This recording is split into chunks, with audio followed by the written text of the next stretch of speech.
Di sini saya akan membahas tentang etika komunikasi dalam Al-Quran. Namun sebelum itu, kita harus tahu dulu apa itu etika dan apa itu komunikasi. Etika berasal dari bahasa Yunani, yaitu etikos, sesuatu di mana dan bagaimana, cabang utama filsafat yang mempelajari nilai atau kualitas yang menjadi studi mengenai standar dan penilaian moral.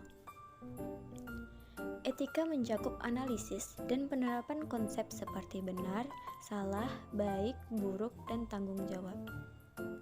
Sedangkan dalam Kamus Besar Bahasa Indonesia atau KBBI, etika adalah ilmu tentang apa yang baik dan apa yang buruk, dan tentang hak dan kewajiban moral. Secara metodologis, tidak setiap hal menilai perbuatan dapat dikatakan sebagai etika, karena etika memerlukan sikap kritis, metodis, dan sistematis dalam melakukan refleksi. Sebagai suatu ilmu, objek dari etika adalah tingkah laku manusia. Etika terbagi menjadi 4 klasifikasi, yaitu yang pertama, etika deskriptif, di mana etika ini hanya menerangkan apa adanya tanpa memberikan penilaian terhadap objek yang diamati. Yang kedua, etika normatif.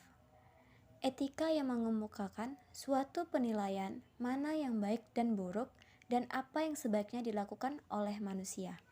Yang ketiga, etika individual, yaitu etika yang berkaitan dengan makna dan tujuan hidup manusia. Yang keempat, etika sosial. Etika yang membicarakan tingkah laku manusia sebagai makhluk sosial dan hubungan interaksinya dengan manusia lain. Apa yang saya bahas tadi menegaskan bahwa etika erat kaitannya dengan penilaian, karena pada hakikatnya etika membicarakan sifat manusia sehingga seseorang bisa dikatakan baik, bijak, jahat, susila, dan sebagainya. Sedangkan komunikasi adalah suatu proses penyampaian informasi berupa pesan, ide, atau gagasan dari satu pihak kepada pihak lain. Pada umumnya, komunikasi dilakukan secara lisan atau verbal yang dapat dimengerti oleh kedua belah pihak, atau dapat dilakukan dengan menggunakan gerak-gerik badan menunjukkan sikap tertentu seperti tersenyum, menggelengkan kepala, mengangkat bahu, yang hal tersebut dikatakan sebagai komunikasi nonverbal. Komunikasi dapat terjadi apabila ada kesamaan antara penyampaian pesan dan orang yang menerima pesan. Oleh sebab itu, komunikasi bergantung pada kemampuan kita untuk dapat memahami satu dengan yang lain. Melalui komunikasi, sikap dan perasaan seseorang atau sekelompok orang dapat dipahami oleh pihak lain. Jadi, etika berkomunikasi adalah aturan atau pedoman tentang etika berbicara atau tata cara berkomunikasi yang menunjukkan tentang bagaimana prinsip serta aturan tingkah laku manusia. Etika komunikasi dalam Al-Quran diartikan sebagai nilai-nilai yang baik dan buruk, yang pantas dan yang tidak pantas, yang berguna dan tidak berguna, dan yang harus dilakukan dengan apa yang tidak boleh dilakukan ketika melakukan aktivitas komunikasi yang nilai-nilainya bersumber dari pokok ajaran Islam, yaitu Al-Quran dan Hadis. Nilai-nilai etika komunikasi dalam Al-Quran mencakup 4 hal. Yang pertama, bersikap jujur, yang terdapat dalam Quran Surat Al-Maidah ayat 8, yang artinya, "Wahai orang-orang yang beriman, jadilah kamu sebagai penegak keadilan karena Allah, ketika menjadi saksi dengan adil, dan janganlah kebencianmu terhadap suatu kaum mendorong kamu untuk berlaku tidak adil.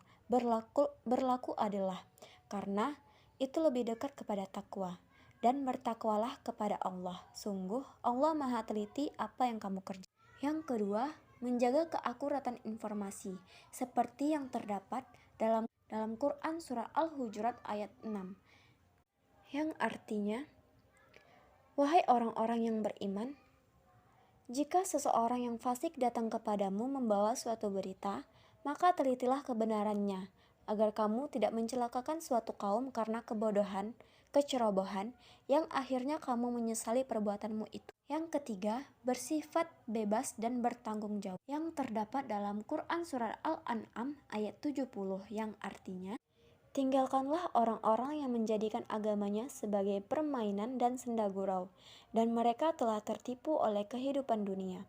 Peringatkanlah mereka dengan Al-Quran agar setiap orang tidak terjerumus ke dalam neraka, karena perbuatannya sendiri.